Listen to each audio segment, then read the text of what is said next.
What is up, guys? It is the Bluebloods here, back with another college football bowl preview, man. And we've been holding off on these because of opt-outs due to COVID. We just had Texas A&M yesterday drop out of their Gator Bowl appearance with Wake Forest. Ultimately, Rutgers took their place.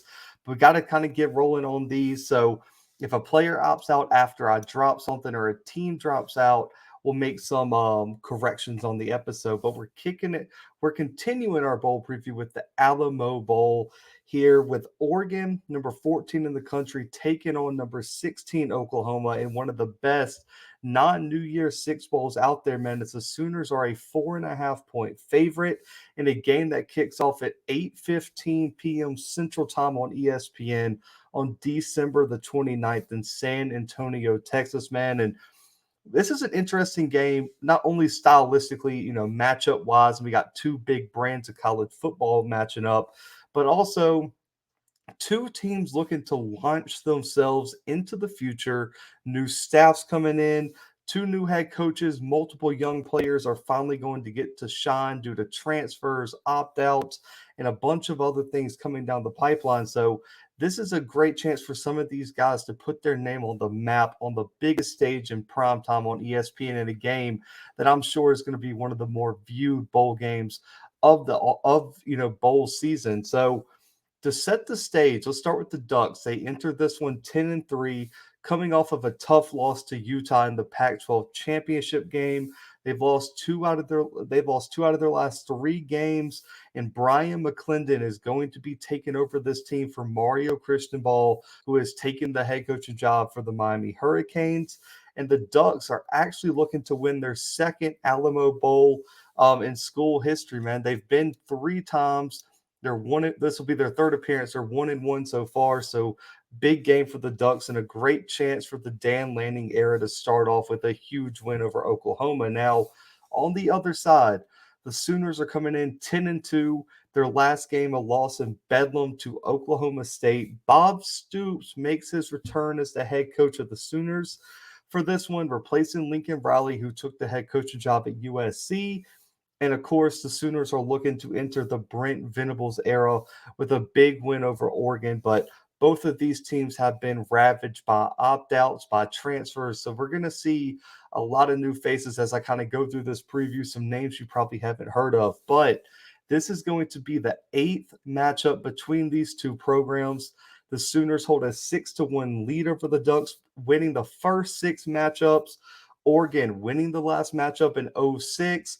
But the only time they've matched up in a bowl game was in 2005 in the Holiday Bowl, and the Sooners took the win in that one over the Ducks. So this is a great chance for Oregon to get one step closer to bringing this series a bit closer together. But that's the stage, man. We got the Alamo Bowl. We have two great, like I said, two great brands, and this is going to be a great matchup. But getting into the keys of the game, we'll start with Oregon.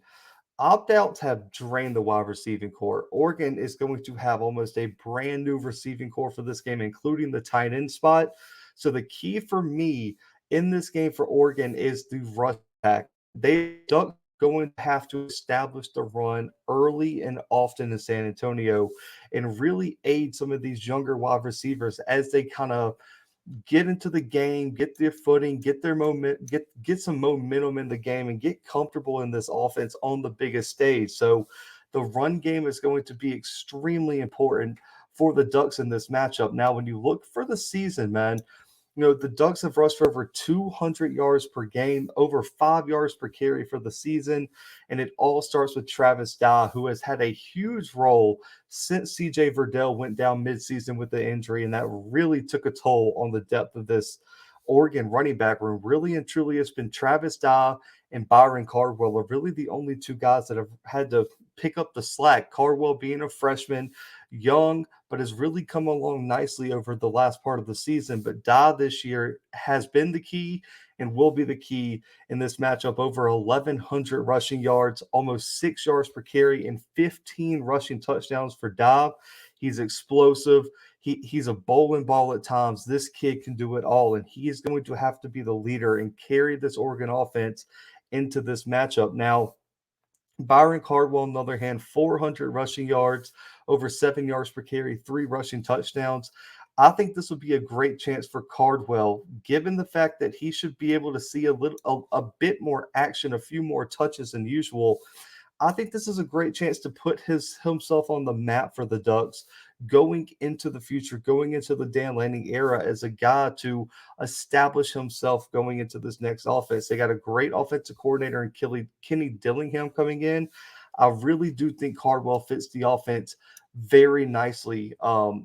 That's coming in. So I think this could be a big weekend for Cardwell. But with Dobb, who will be the starter, the rushing attack has been dominant off the left side of the offensive line. And if you don't know, that's behind TJ Bass and George Moore, who are two of the more experienced offensive linemen for the Ducks. And they're also going to be key for this game. We're going to talk about them a little bit later. But for Dobb, off that left side of the offensive line, he's rushed for over 700 of his yards, over 6 yards per carry, 10 of his touchdowns, and 18 explosive runs generated by running behind that talented and dominant left side of the offensive line. So that's going to be a key for Oklahoma. We're going to talk about their D line a little bit later. New faces all along that front, that defensive front for Oklahoma. So this is going to be important. Can they set the edge? Can they hold their own in this line of scrimmage battle? If they can't, that's going to give Oregon a great shot to win this football game. But if Oklahoma can really establish themselves up front on the defensive side of the ball, that's going to go a long way in terms of winning this football game and controlling the game as a whole. Now, at the quarterback spot, man, everyone has either been critical and or talked about Anthony Brown's play this year. And the reason I bring him up as, a secondary key is not his passing per se, but he's just his ability as a playmaker, I think, is going to be huge in this game. He has to avoid turnovers, and this is going to be a huge test for him. Freshman at every single wide receiving spot, freshman at the tight end spot. Anthony Brown, this is his ultimate test to say, can you be a senior leader of this offense? And can you lead a bunch of guys who don't have a lot of experience to a big win? Now, when you look at his stats this year, he's played solid. 2,600 passing yards, 16 passing touchdowns, 9 rushing, only 6 turnovers, and over 600 yards rushing. Now, what's key is he really struggles with the underneath stuff. Only a 59 Pro Football Focus passing grade on short passes underneath. That's less than 10 yards. But when you extend that to intermediate to deep passing, which is 10 or more yards down the field, that's where he shines, especially in those deep passes 20 plus yards down the field, because he has a 90.1 passing grade in those areas. But combined intermediate and deep passes over 1,200 yards, 12 touchdowns, only 3 turnovers, 19 big time throws. That is where Brown can shine. So what they're going to have to do is establish the run game, and then Brown's going to have to hope these young wide receivers can find some space against an Oklahoma defense that has been prone to giving up the big play. That's going to be key in this matchup for Oregon. Now, the playmaking ability is going to be huge. We know the Sooners can score if they get things rolling, so the Ducks cannot become anemic in this matchup between these offenses. We saw Utah getting Oregon out of their rhythm really affected them and really hurt the offensive production. They did not allow Brown to be the playmaker we know he can be. When he gets out of the pocket on broken plays, 7 yards per carry, 3 rushing touchdowns, over 100 yards after contact, that's going to put a lot of pressure on a very inexperienced Oklahoma defense this weekend and really help these young wide receivers get comfortable and be able to establish themselves in this game. So Anthony Brown is going to be a secondary key for Oregon, but ultimately them running the football with Dye and Cardwell is going to be a huge part of this game. Now, for Oklahoma, it's you can say a lot of different things. You could say the rushing attack. You can say Caleb Williams. But for me, I think it's a bit of both. I would say the key for Oklahoma is balance in this matchup. Allow the offense to establish that rhythm early against this Oregon defense and let Williams settle into his game. Because once he settles into his game, he becomes electric and damn near unstoppable. when you look at the rushing offense, we'll start there first. It all starts with Kennedy Brooks, man. I don't think Brooks gets enough credit, really and truly, for what he does in this offense. Over 1,100 rushing yards, over 6 yards per carry, and 10 rushing touchdowns. And we've seen Brooks, I think you could say, take over a game. He has the ability to go for 200, 250 yards and just explode onto the scene. You look at that Texas game, he was really the key for, I think, this Oklahoma offense opening up that game and having that big comeback. Then of course you got Eric Gray as the backup. He hasn't had as big of an impact as a lot of people thought, including myself, but I still think he could be a big factor this weekend. 330 on the ground, almost 5 yards per carry, 2 rushing touchdowns, and a receiving touchdown as well. Now, the Sooners rushing attack is going to attack the edges of your defense. Is going to go outside.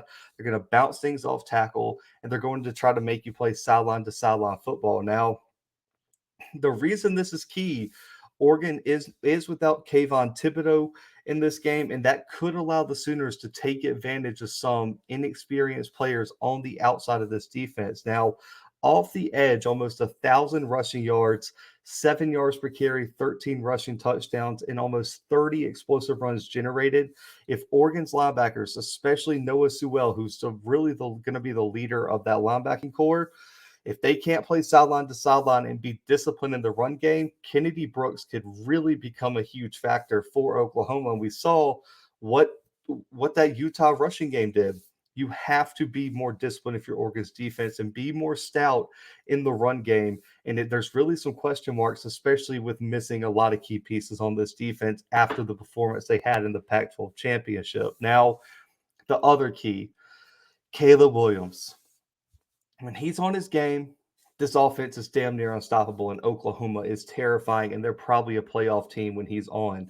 But when he's off, this offense really, really struggles, and the whole team suffers as a whole because it puts a lot of pressure on the defense to play a damn near perfect game because the offense isn't scoring at the pace that it usually does. Now, this season, Williams coming in for Spencer Rattler midseason, 1,600 passing yards, 18 passing touchdowns, 400 rushing, 6 rushing touchdowns, and only 4 turnovers. And the intermediate game is where Williams really shows his efficiency, man. Accounts for almost 1/3 of his total dropbacks. And that's going to be something to watch as the Ducks are going to have to start multiple freshmen at the cornerback spot due to opt-outs and transfers. Now, in these intermediate spots, 10 to 19 yards down the field for Williams, over 500 yards, 9 passing touchdowns, no turnovers, 5 big-time throws, and a 94 Pro Football Focus passing grade. That is where Williams makes his money.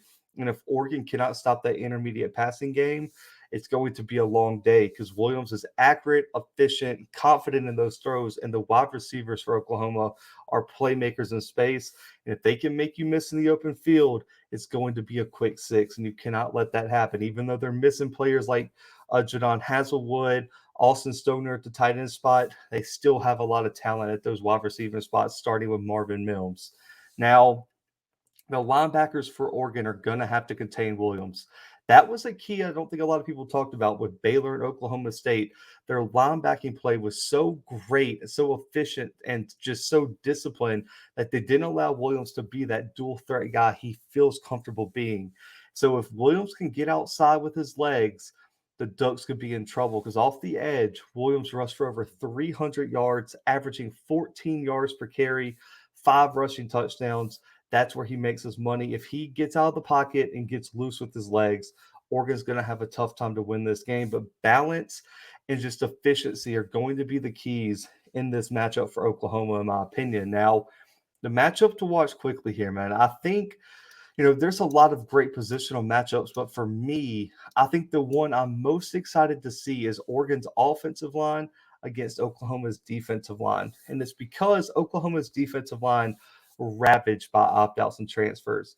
Perry and Winfrey's out, Isaiah Thomas is out, Nick Benito is out at the edge spot, and so we're not gonna see some of the stars that make this front four one of the more dangerous ones in college football. So you're gonna see some new faces: Reggie Grimes at D end, Isaiah Coe at D tackle, Marcus Stripling at edge, And also Ethan Downs, Corey Robinson, Jordan Kelly should also see some action as well in the two deep.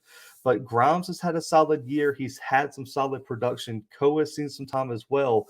But these other guys are going to have to live up to some huge production and fill in some for some huge names on this front seven because there are some real stars missing for Oklahoma's defense. And I'm interested to see how they step up and play because they have a tough matchup against a very experienced Oregon offensive line, a great running back in Travis Dye, and a quarterback who really thrives when he can be kept clean in the pocket in an Anthony Brown, and one that if he can get loose with his legs could also make you pay as well. So this is going to be an interesting matchup to see if Oklahoma's young defensive front can hold their own. Now, Oregon's offensive line did not experience a huge mass exodus like some of the other positions. They should have the advantage here. They should dominate this matchup, establish the rushing attack, and if they can keep Anthony Brown clean, Oregon's going to have a great shot to win this game. Now, TJ Bass, George Moore, and Alex Forsyth are really the leaders. That's left guard, left tackle, and center. These guys can have big games week in and week out. They're very efficient in their pass blocking, they're dominant run blockers, and they're really the anchors of this offensive line. So if Oregon wins this battle, it goes a long way in giving the Ducks a big win in the Alamo Bowl. Now, for predictions, man, bowl games are so hard to predict, and I always kind of dreaded, making picks on bowl season. But considering the opt outs, considering how young certain positions are going to be, I feel like Oregon's secondary and wide receiving core really took a hit with opt outs, similar to how the defensive line did for Oklahoma. But I like what Caleb Williams is bringing back. They still have Marvin Mims, and we've seen Kennedy Brooks be able to take advantage of a lot of defenses, and I think he brings a lot of similar things that Tavian Thomas did for Utah. And so I expect Oklahoma to pull this one out in a close one, but I think it's a back and forth game. I think both teams show up playing hard for their interim head coach or their interim head coaches for the bowl game. Stoops is going to have this team ready. This Oregon staff is not going to roll over. I think it's a very close game, but I'm putting my money on Caleb Williams and Kennedy Brooks just to make one more play to win the game. I have the Sooners 34-31 over the Ducks in a 3-point win, not quite covering, but a very close win for the Sooners in the Valero Alamo Bowl on the 29th of December, guys. So make sure to hit the like button for you before you leave. Make sure to comment your score predictions below and give me your thoughts on the game as we approach the 2021 version of the Alamo Bowl and what you think of the Sooners versus the Ducks this season, man. I'm very excited for this game. Can't wait to tune in. 8:15 p.m. Central Time on ESPN on December 29th. Make sure to tune in. But guys, until next time, the Blue Bloods are out.